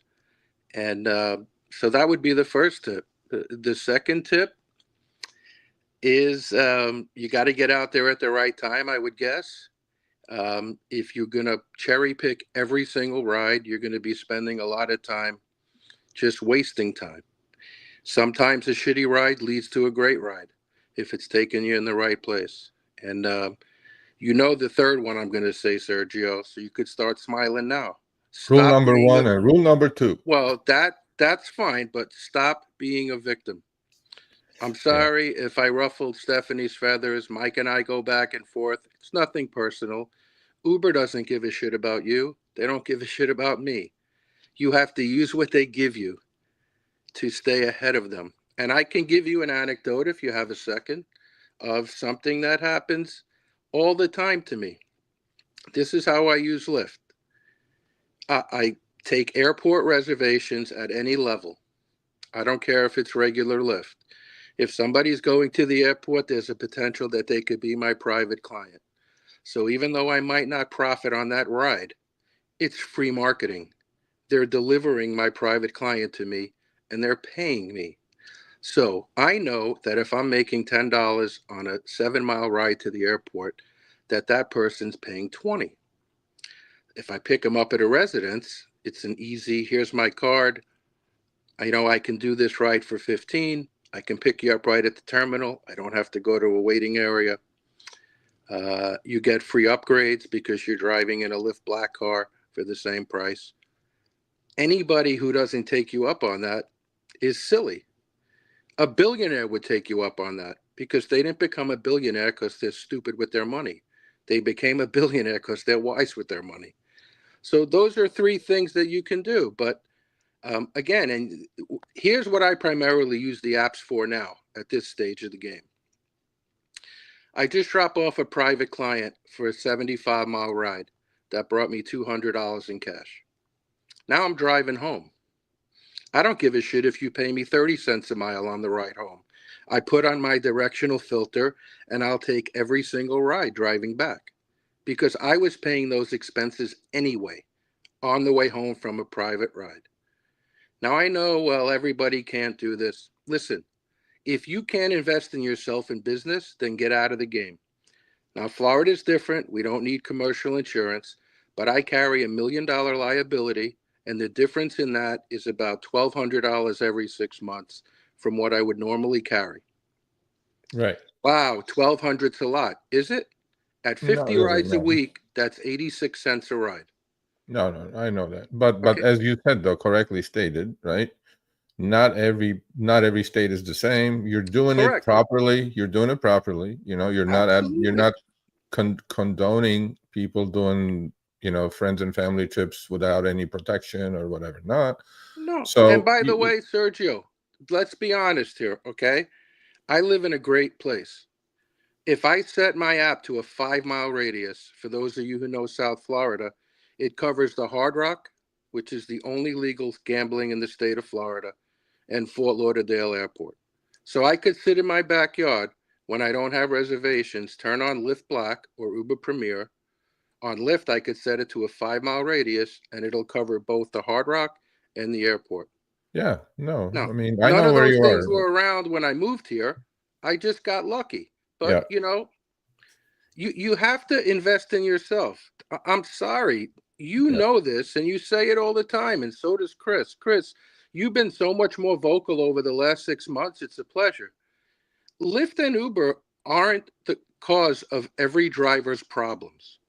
And if you think you're going to buy a house somewhere, driving somebody 4 miles to Walmart in a beater, you have to look in the mirror and assess your life. This is a side gig, period. Take what they give you and build on it. I mean, I've shown you my screenshots. I've sent you my insurance policy. I don't hide anything from you. I'm not perfect and I'm not better than anyone else. But one thing I will never ever do is be a victim.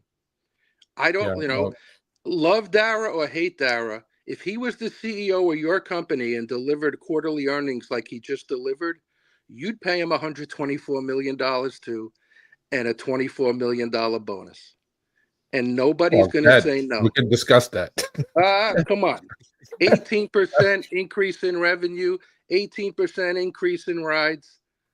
And this is No, I mean, consistent. look, a lot of people have different thoughts about, like, I just actually commented on that last comment, right? That opinions are opinions. They're yours and yours alone, right? And we, as a channel, we try as best as we can a balanced view, because nobody's putting a gun to anybody's head to do this. That's about it. I mean, and to me, to say that may offend some people, but to me, is the important thing is you have to tolerate other people's opinions, and then some people run their lives differently than yours, and you can sit and complain all day long and blame others, but then ultimately you're in charge of your own destiny, man. You just can't just cry foul all day long. But So on that doesn't it one, seem disingenuous when you're in an upfront fair market and you accept the ride and then you complain about it? I mean, come on. Then don't accept the ride. And look, I'm sorry. I'm a consumer too. If I was in an Uber and they asked me what I paid, I would say it's none of your fucking business what I paid. Yeah, that's true. When I fly, I don't ask the person to the left and right of me what they paid for their ticket, because we all paid something different. I mean, this is life.